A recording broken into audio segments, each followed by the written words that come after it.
دین vibes, دین کی آواز۔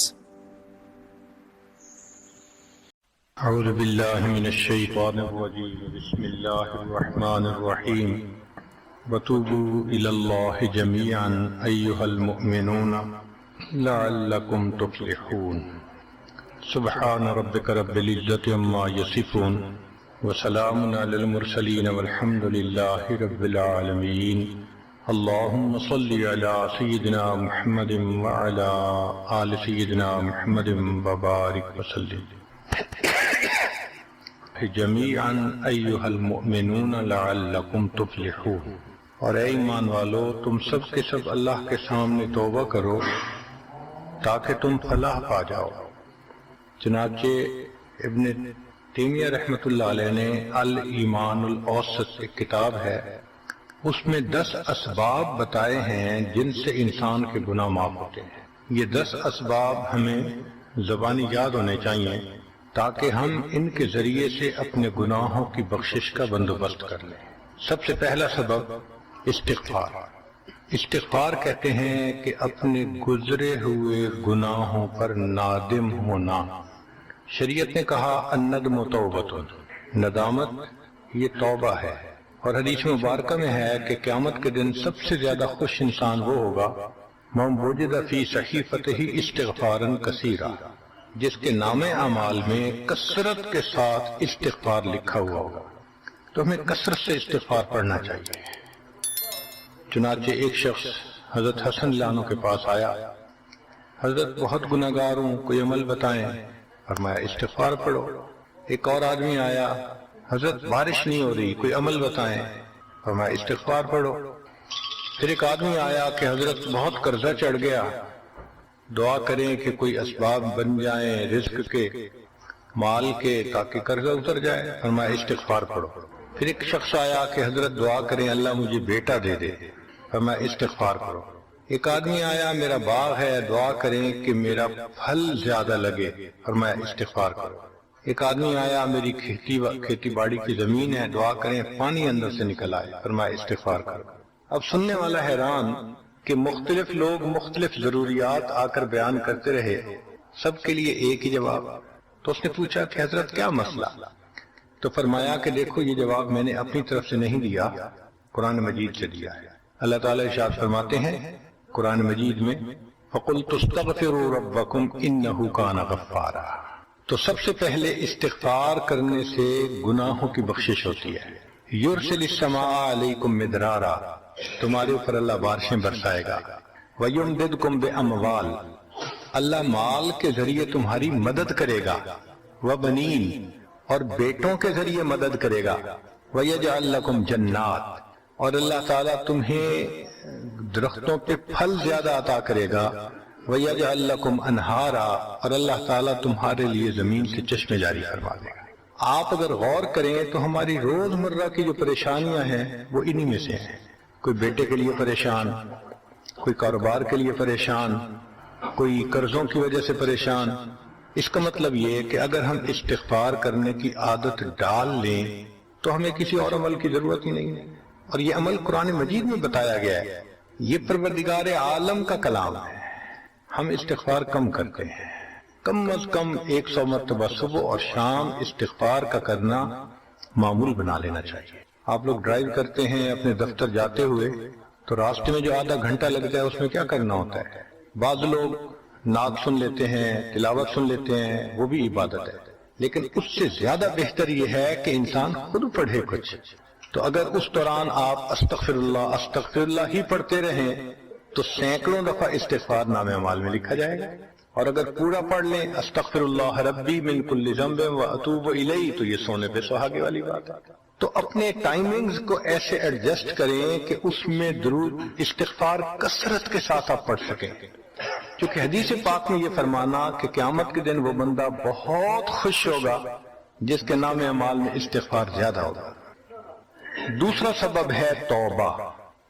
توبہ اور استغفار بہت قریب ہیں، ان میں لائن آف ڈیمارکیشن ڈالنا تھوڑا ڈیفیکلٹ ہے، مگر علماء نے لکھا ہے کہ استغفار پچھلے گناہوں پہ ریپینٹنس کو کہتے ہیں، اور توبہ آئندہ گناہوں کو کمٹ نہ کرنا، اس کی کمٹمنٹ کرنا، عزم کرنا، اس کو کہتے ہیں توبہ۔ عزم جازم، ایک عہد کرنا کہ میں نے آج کے بعد گناہ نہیں کرنا، یہ توبہ کہلاتا ہے۔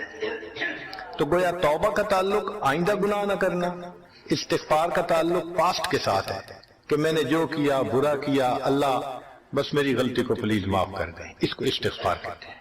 اور یہ استغفار کا حکم اللہ رب العزت نے اپنے حبیب صلی اللہ علیہ وسلم کو دیا، فسبح بحمد ربک واستغفرہ، حکم ہے، صیغہ ہے امر کا۔ اللہ کے محبوب صلی اللہ علیہ وسلم کو اگر یہ حکم ہے تو سوچئے پھر ہمیں استغفار کرنے کی کتنی ضرورت ہے۔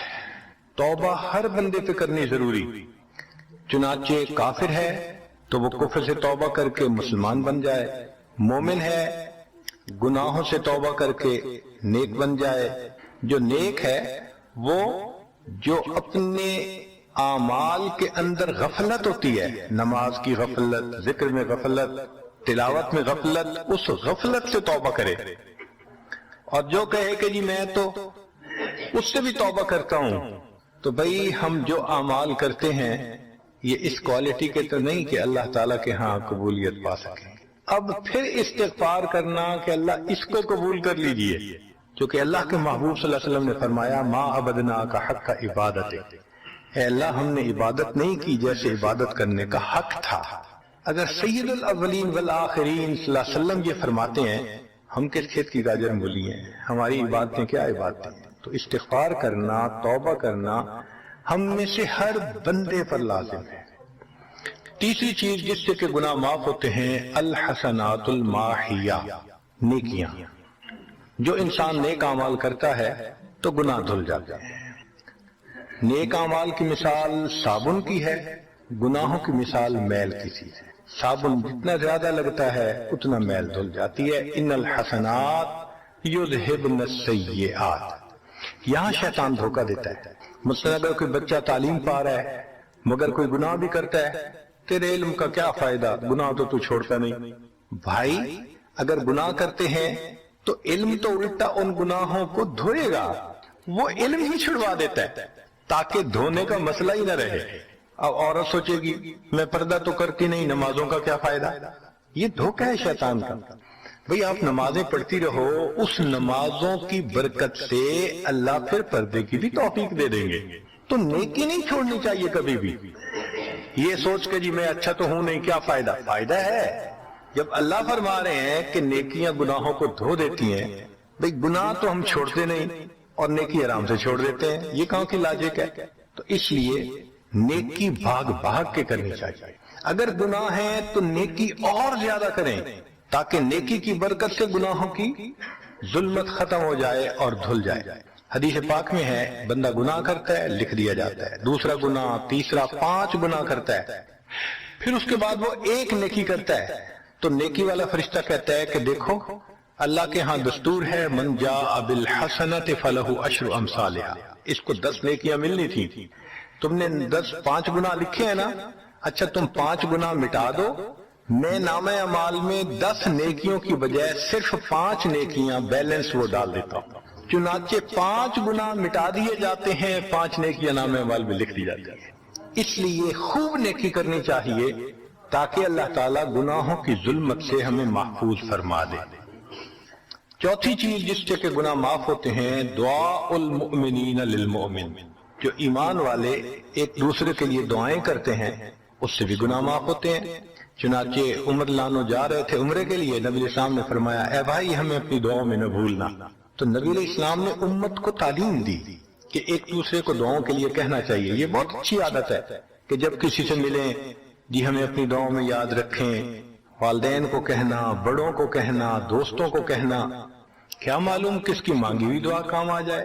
اس دعا کا فائدہ ہوتا ہے نا، تبھی تو قرآن مجید میں دعا سکھائی گئی، ربنا اغفر لنا ولاخواننا الذین سبقونا بالایمان، اے اللہ جو ہم سے پہلے ایمان والے چلے گئے ان کی بھی مغفرت فرما دے۔ تو فائدہ ہوتا ہے تو قرآن نے دعا سکھائی ہے نا۔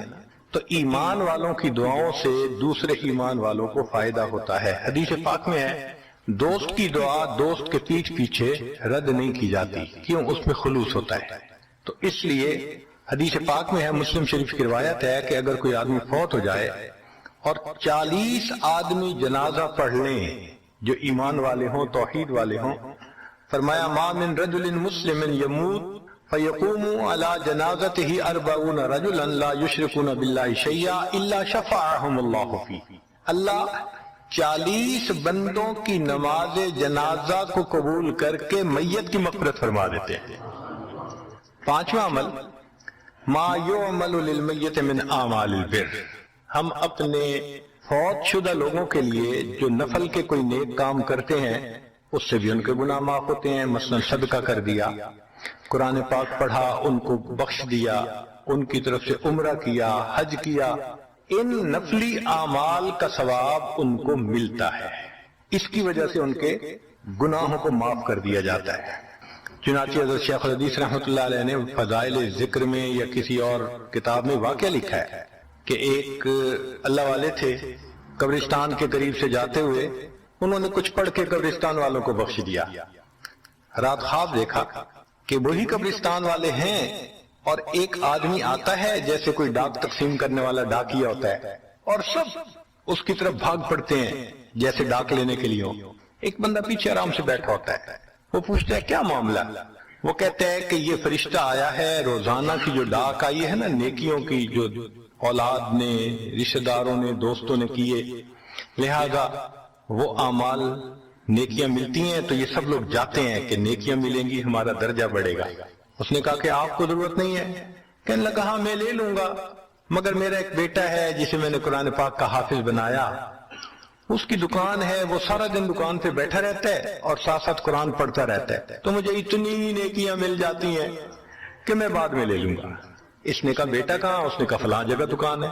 وہ اللہ والے جب وہاں گئے اگلے دن تو دیکھا کہ ایک نوجوان ہے اور وہ بیٹھا ہوا ہے، گاہک آتا ہے تو اس کو سودا بیچ دیتا ہے، جب گاہک کوئی نہیں ہوتا تو وہ قرآن پڑھنا شروع کر دیتا ہے۔ تو وہ سمجھ گیا کہ میرا خواب سچا تھا، اس بچے کے قرآن پڑھنے سے اس کے والد کو خوب بینیفٹ مل رہا ہے۔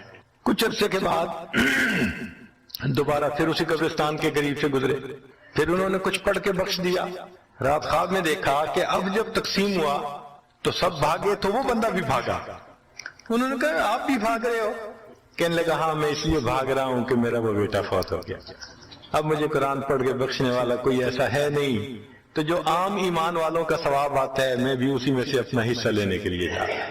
تو ایمان والوں کے ان اعمال کا ثواب بھی ملتا ہے، اور اصل میں یہ اسی بندے کا اپنا عمل ہوتا ہے۔ یہ ذہن میں رکھنا کہ جو ایمان والے پڑھ کے بخشتے ہیں نا، اس کا ثواب کیوں ملتا ہے؟ اس کا اپنا عمل۔ دیکھو اس نے نیکوں سے تعلق جوڑا، وہ بھی تو ہوتے ہیں جن کے مرنے کے بعد پیچھے ریچھ کتے کی لڑائی کرواتے ہیں، میلے لگواتے ہیں، موسیقی کی محفلیں ہوتی ہیں، وہ بھی تو ہوتے ہیں نا، تو ان کو کچھ نہیں ملتا۔ اس بندے نے نیکوں سے محبت کی، یہ اس کا اپنا عمل ہے، اس کی محبت کی وجہ سے اب یہ لوگ اس کو پڑھتے ہیں، اللہ اس کو ثواب پہنچا دیتے ہیں، اس کے اپنا عمل ہے اس میں۔ پھر چھٹی چیز جس کی وجہ سے گناہ معاف ہوتے ہیں، المصائب التي يكفر الله بها الخطايا في الدنيا، دنیا میں انسان کو جو مشکلات، تکلیفیں، مصیبتیں پہنچتی ہیں ان کی وجہ سے گناہ معاف کر دیے جاتے ہیں۔ کوئی مصیبت دنیا میں پہنچتی ہے گناہ معاف ہوتے ہیں۔ چنانچہ نبی علیہ السلام تشریف فرما تھے، چراغ بجھ گیا، نبی علیہ السلام نے فرمایا انا للہ و انا الیہ راجعون۔ ام المؤمنین عائشہ صدیقہ نے پوچھا ہے اللہ کے حبیب صلی اللہ علیہ وسلم یہ تو پڑھتے ہیں جب کوئی آدمی فوت ہو جاتا ہے؟ فرمایا عائشہ مومن کو جو بھی دنیا میں تکلیف غم پہنچتا ہے اگر وہ اس کے اوپر انا للہ پڑھ لے اس کو ثواب ملتا ہے۔ تو سوچنے کی بات ہے، چراغ کے بجھنے پر اگر ثواب ملتا ہے تو کسی عزیز کی زندگی کا چراغ بجھ گیا اس پر کتنا ثواب ملے گا۔ اس لیے تکلیف آئے تو پریشان ہونے کی بات نہیں ہوتی، صبر کرنے کی بات ہوتی ہے۔ انسان بے صبری کے ذریعے خواہ مخواہ اس تکلیف پر ملنے والے ثواب سے اپنے آپ کو محروم کر دیتا ہے۔ بے صبری سے تکلیف ختم نہیں ہوتی، ثواب ملنا بند ہو جاتا ہے، تو بے صبری کا کیا فائدہ؟ اور ہو سکتا ہے کہ یہ مصیبت جو آئی یہ بندے نے خود مانگی ہو، یہ بھی عجیب بات ہے۔ آپ کہیں گے جی کوئی بندہ مصیبت تو نہیں مانگتا، ہاں ہو سکتا ہے مانگی ہو۔ کیسے کہ دعا مانگی اللہ مجھے قیامت کے دن میرے محبوب صلی اللہ علیہ وسلم کے ہاتھوں حوض کوثر کا جام عطا کر دینا۔ اللہ نے دعا قبول کر لی، عمل تو ہے نہیں کہ یہ نعمت نصیب ہو، تو اب کیسے ملے گا؟ اللہ تعالیٰ بیماری، مصیبت، پریشانی کچھ اس کے اوپر بھیج دیتے ہیں۔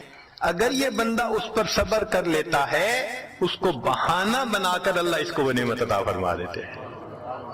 چنانچہ ایک بزرگ تھے، 70s میں تھے، بیوی بھی اسی طرح بہت نیک تھی۔ بیوی نے کہا کہ میرا بڑا دل چاہتا ہے کہ نبی علیہ الصلوۃ والسلام کا دیدار نصیب ہو، میں بڑا درود شریف پڑھتی ہوں، نفل پڑھتی ہوں، مگر مجھے واضح زیارت نہیں ہوئی۔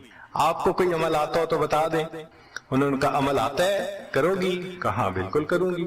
کہنے لگے اچھا جمعہ کا دن آ رہا ہے، خوب نہا دھو کے وہ جو دلہن والے کپڑے تھے نا تمہارے، کناری والے گوٹے، وہ پہننا اور میک اپ کرنا، خوشبو لگانا، اور میں بس جمعہ پڑھ کے آؤں گا تو پھر ٹھیک۔ اس نے کہا بہت اچھا۔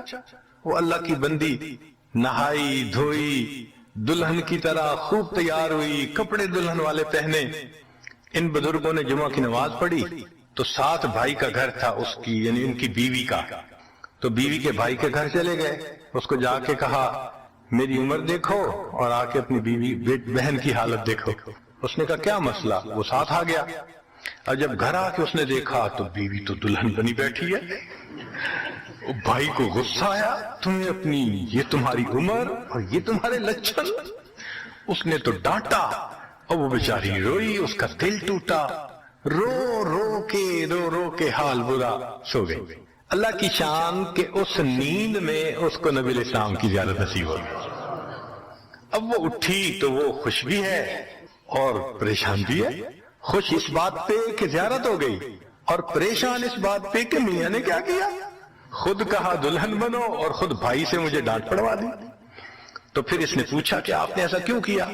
انہوں نے کہا دیکھو میں تمہاری زندگی کو قریب سے جانتا ہوں، میں نے تمہیں اتنا پیار محبت سے رکھا ہے کہ تمہیں زندگی کے کوئی تکلیف نہیں پہنچنے دی میں نے۔ تم نے عبادت کی انتہا کی ہے، مگر کچھ نعمتیں ہوتی ہیں جو دل ٹوٹنے پہ ملتی ہیں، تو تمہارا تو کبھی دل ٹوٹا نہیں، تو میں نے ایک بہانہ بنایا کہ تمہیں کہا دلہن بنو، بھائی کو شکایت لگا دی، اس نے ڈانٹ پلا دی، تمہارا دل ٹوٹا، اللہ کو رحم آ گیا، اللہ تعالیٰ ٹوٹے دلوں پر رحم فرما دیتے ہیں۔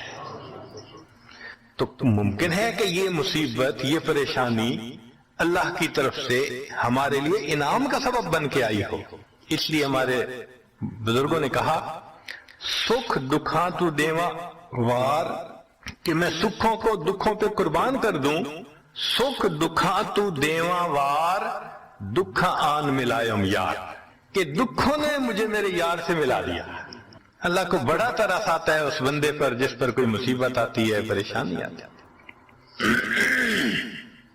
پھر ساتویں چیز جس سے کہ گناہ معاف ہوتے ہیں، ما يحصل فی القبر من الفتنة والزغطة والروع، قبر کے اندر انسان جب جائے گا تو اس کو وہاں پر ضغط قبر پیش آئے گا، قبر دباتی ہے، اس قبر کے دبانے سے بھی گناہ معاف ہوتے ہیں، اور یہ ضغط قبر ہر کسی کو پیش آئے گا۔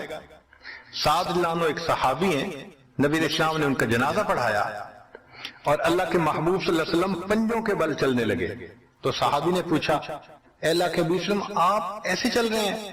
فرمایا سعد کی نماز جنازہ میں شرکت کے لیے اتنے فرشتے آسمان سے اتر آئے، مجھے پاؤں رکھنے کی جگہ نہیں مل رہی۔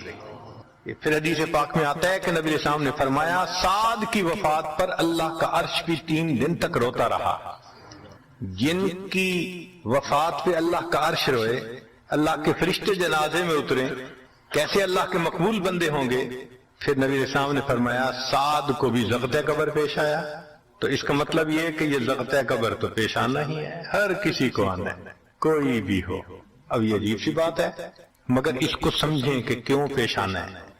آپ اگر کسی ریسٹورنٹ پہ جائیں اور جا کے سویٹ ڈش کھائیں یا کباب کھائیں تو بل پے کرنا پڑتا ہے نا، گروسری سٹور سے جا کے کوئی چیز لائیں بل پے کرنا پڑتا ہے نا، ہر چیز کا بل ہوتا ہے نا۔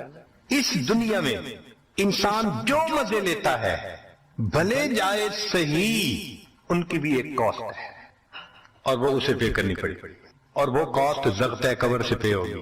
اس لیے جس کی زندگی غربت میں گزری ہوگی اس کا ضبط قبر بہت کم ہوگا، اور جس نے عیش آرام مزے سہولت انجوائے کیا کاست تو دینی پڑے گی نا، تو ضبط قبر تو پیش آنا ہے۔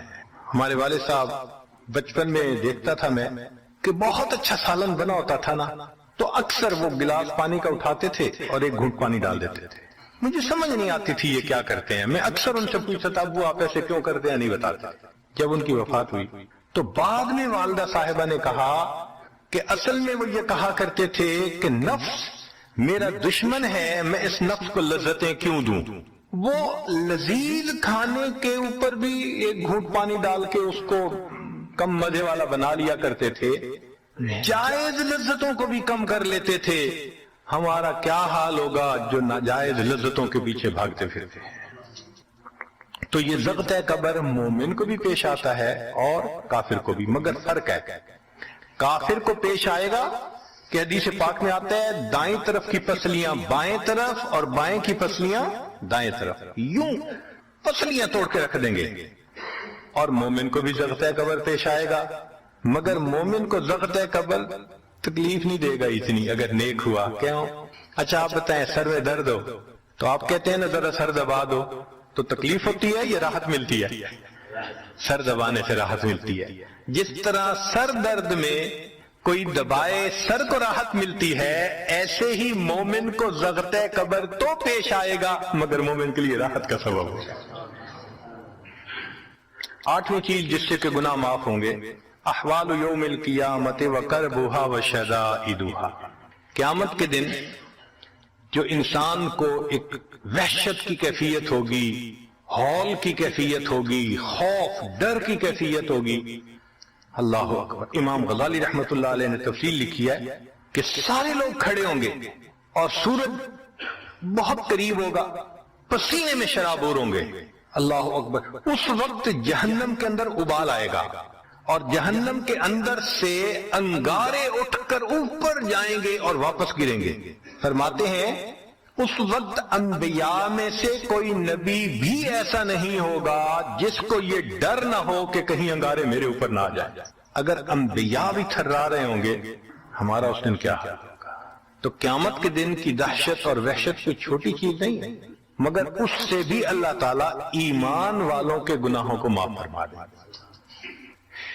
پھر نویں چیز جس سے کہ گناہ معاف ہوں گے، شفاعت النبی صلی اللہ علیہ وسلم فی اہل الذنوب یوم القیامہ، قیامت کے دن اللہ کے پیارے حبیب صلی اللہ علیہ وسلم جو اپنی امت کے لیے شفاعت فرمائیں گے، اللہ اس پر بھی امتیوں کے گناہوں کو معاف فرما دیں گے۔ نبی اسلام نے ارشاد فرمایا کہ اللہ رب العزت نے ہر نبی علیہ السلام کو ایک ایسی دعا مانگنے کا اختیار دیا کہ جیسی دعا مانگی جائے گی منوان قبول ہو جائے گی۔ تو انبیاء نے دعائیں مانگی تو صحابی نے پوچھا اے اللہ کے نبی وسلم آپ کو بھی اختیار دیا گیا؟ فرمایا مجھے بھی اختیار دیا گیا۔ اے اللہ کے نبی وسلم آپ نے کیا دعا مانگی؟ فرمایا میں نے کوئی دعا نہیں مانگی، میں نے اس کو ذخیرہ رکھ لیا، قیامت کے دن جب میری گنہگار امت کا حساب ہوگا اس وقت میں وہ دعا مانگوں گا، امت کو لے کے جنت میں جاؤں گا۔ اللہ کے محبوب صلی اللہ علیہ وسلم کو امت سے کتنا پیار تھا۔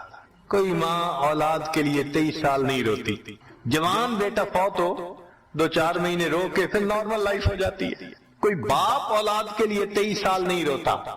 اللہ کے پیارے حبیب صلی اللہ علیہ وسلم امت کے لیے 23 سال آنسو آتے، رب امتی رب امتی رب امتی دعا مانگتے تھے، لمبے سجدے۔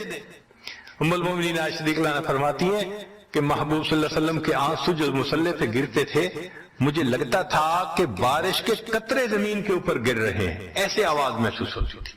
اور اتنا لمبا سجدہ ہوتا تھا کہ کبھی کبھی میں اٹھ کے محبوب صلی اللہ علیہ وسلم کے پاؤں کے انگوٹھے کو ٹچ کرتی تھی کہ ابھی جان تو سلامت ہے نا، تب مجھے احساس ہوتا تھا نہیں ابھی تک زندہ ہے، سجدہ لمبا ہو گیا۔ اتنا لمبا سجدہ کس کے لیے؟ اللہ امت کو گناہوں کو معاف فرما دے، امت کے گناہوں کو۔ چنانچہ جب نبی علیہ السلام پر آخری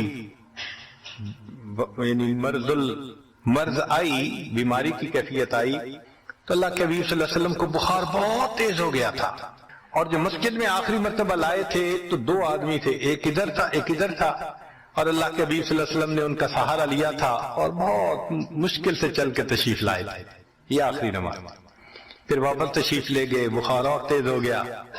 سیدہ صدیقہ عنہا فرماتی ہیں کہ میں نے اوپر کپڑا سا ڈال دیا، کپڑے کے اوپر سے مجھے گرمی محسوس ہو رہی تھی، میں نے پانی کا ایک پیالہ پیش کیا، اللہ کے حبیب صلی اللہ علیہ وسلم پانی کے پیالے میں ہاتھ مبارک ڈالتے تھے اور اپنے چہرے پہ لے رہے تھے، اور جسم تھا کہ جیسے کوئی گرم چیز میں سے گرمی نکل رہی ہوتی ہے، اس طرح وہ بخار سے دہک رہا تھا۔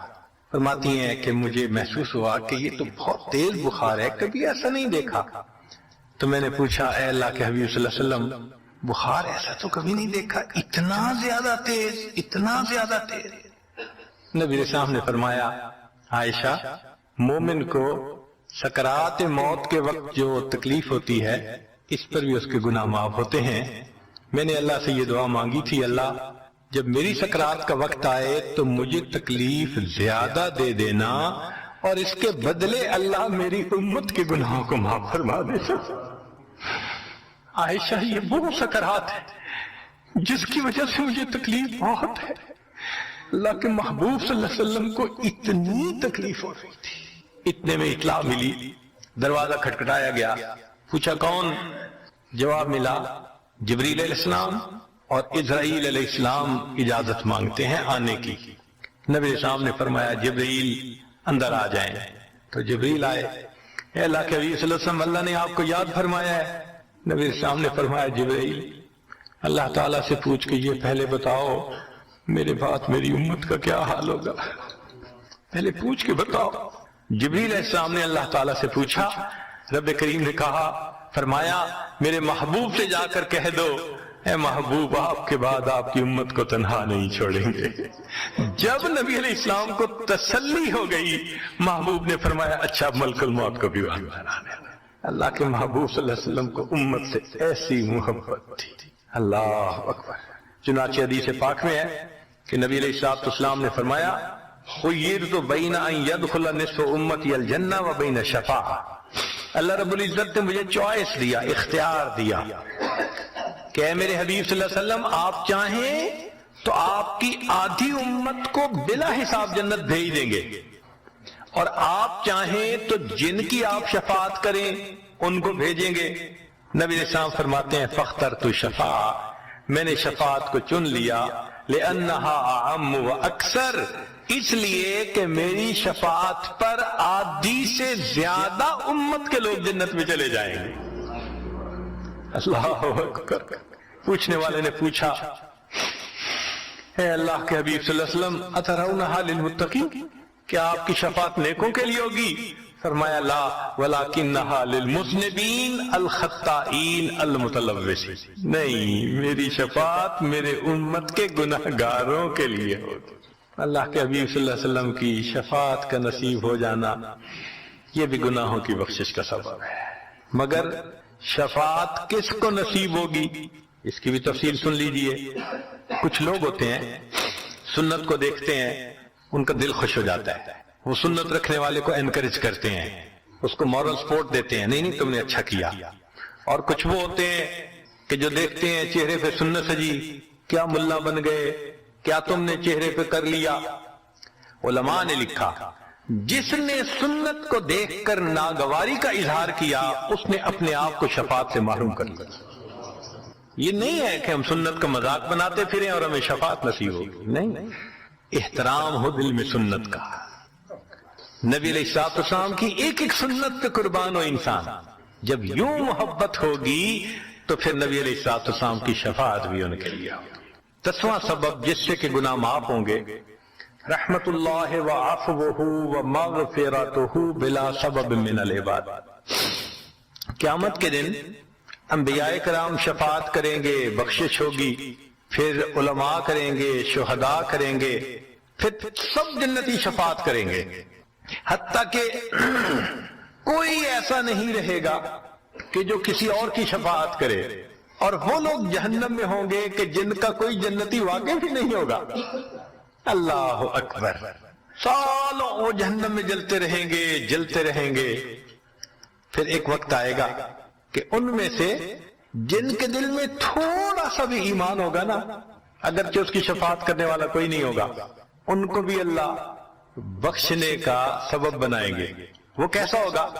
حدیث پاک میں آتا ہے کہ یہ جو ایمان والے ہوں گے نا، ان کے اور کافروں اور مشرکین کے درمیان جو دیوار تھی نا آگ کی، اس کو ذرا ٹرانسپیرنٹ اللہ بنائیں گے۔ تو مشرکین دیکھیں گے اور کہیں گے ہم تو جل ہی رہے تھے، اور تم تو کلمہ پڑھتے تھے، تم بھی یہاں جل رہے ہو۔ تو وہ جب ان کو کلمے کا تانا دیں گے کہ تمہارا نام تو مسلمانوں والا تھا نا، تو اس وقت وہ جہنمی اللہ سے فریاد کریں گے، اللہ تیری توحید کا تانا دیتے ہیں، کہاں گیا تمہارا خدا، تم بھی ہمارے ساتھ جل رہے ہو۔ جب وہ فریاد کریں گے، اللہ تعالیٰ جبریل علیہ السلام کو فرمائیں گے، جبریل جاؤ، جس کے دل میں ذرہ برابر بھی تمہیں ایمان نظر آتا ہے اس کو بھی جہنم سے نکالا، ان کو بھی جہنم سے نکال دیا جائے۔ پھر اس کے بعد وہ بچیں گے کہ جن کا ذرہ ایمان بھی نہیں فرشتے کو نظر آئے گا، مگر اللہ فرمائیں گے انبیاء نے بھی شفاعت کر لی، شہداء نے بھی، علماء نے بھی، جنتیوں نے بھی، اب میں اپنی رحمت کا اظہار کرتا ہوں، میں بھی تو بندوں سے محبت کرتا ہوں۔ حدیث پاک میں ہے ثلاثہ حشیاتن، یوں کر کے اگر گندم ہونا اور انسان دونوں ہاتھوں کو ایسے کرے تو اس کو لپ کہتے ہیں، لپ بھرنا، تو اس میں ہزاروں چاول کے دانے آ سکتے ہیں۔ سوچئے اللہ رب العزت لپ بھریں گے تو وہ کتنی بڑی ہوگی، کھربوں لوگ ہوں گے، ایک لپ کو بھر کے نکالا جائے گا، پھر دوسری کو نکالا جائے گا، پھر تیسری لپ بھر کے نکالیں گے۔ پھر ایک حوض ہوگا، کہا جائے گا جہنمی کو اغتسل فی ھذا الغدیر، اس حوض کے اندر تم جاؤ غسل کرو۔ جب وہ غسل کریں گے بالکل ان کے جسم صحیح سلامت ہو جائیں گے۔ پھر اللہ تعالیٰ ان کو جنت عطا فرمائیں گے، مگر ان کے ماتھے پر لکھا ہوا ہوگا اتقاء الرحمن، کہ رحمان نے اپنی رحمت سے ان کو رعایتی پاس کر دیا، وہ جنت میں جائیں گے۔ اب جو جنت میں جائیں گے تو جنتی لوگ ان کے ساتھ ملیں گے، خوش ہوں گے، مگر کہیں کہیں کوئی ان کو کہے گا ہم تو اللہ کے فضل سے سیدھا آ گئے، تم تو آیا فلاں جگہ سے آئے ہو نا، رعایتی پاس ہو۔ اب جب ان کو رعایتی پاس کا تانا ملے گا تو ان کو عجیب لگے گا۔ پھر ایک وقت آئے گا کہ یہ سب اتقاء الرحمن اللہ کے سامنے فریاد کریں گے، اللہ آپ نے اپنی رحمت سے جہنم سے نکال دیا، جنت بھیج دیا، یہ جو مہر ایک لگا دی یہ بھی تو اتار دیجیے نا۔ تو اللہ تعالیٰ ان کی مہر کو ختم فرمائیں گے اور یہ جنت میں رہنے لگ جائیں گے۔ امام غزالی رحمت اللہ علیہ اس واقعے کو نقل کرنے کے بعد لکھتے ہیں، میرا کوئی عمل ایسا تو نہیں کہ میں امید کروں کہ میں جنت چلا جاؤں گا، کاش اللہ مجھے ان اتقاء الرحمن میں شامل فرما لیتے، کاش کہ اللہ تعالیٰ مجھے ان اتقاء الرحمن میں شامل فرما لیتے۔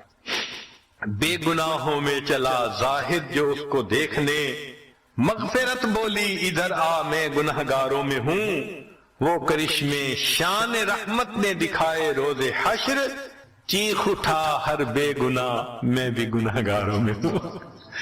اللہ اکبر۔ حضرت قاری طیب صاحب رحمت اللہ علیہ ایک کتاب میں لکھتے ہیں، اتنا اللہ کی رحمت کا ظہور ہوگا، اتنا ظہور ہوگا اس دن، ایک ایسا وقت آئے گا کہ شیطان بھی سر اٹھا کر دیکھے گا، اسے بھی امید لگے گی شاید میری بھی مغفرت کر دی جائے۔ وَكَانَ بِالْمُؤْمِنِينَ رَحِيمًا۔ اللہ تعالیٰ قیامت کے دن اپنی رحمت کا اظہار فرمائے۔ اللہ کرے قیامت کے دن اللہ کی رحمت سے ہمارا کام بن جائے۔ اللہ تعالیٰ ہمیں اپنے گناہوں سے سچی توبہ کرنے کی توفیق عطا فرمائے، اور اللہ تعالیٰ ہمیں اپنے بخشش کیے ہوئے گنہگار بندوں کی قطار میں قیامت کے دن شامل فرمائے۔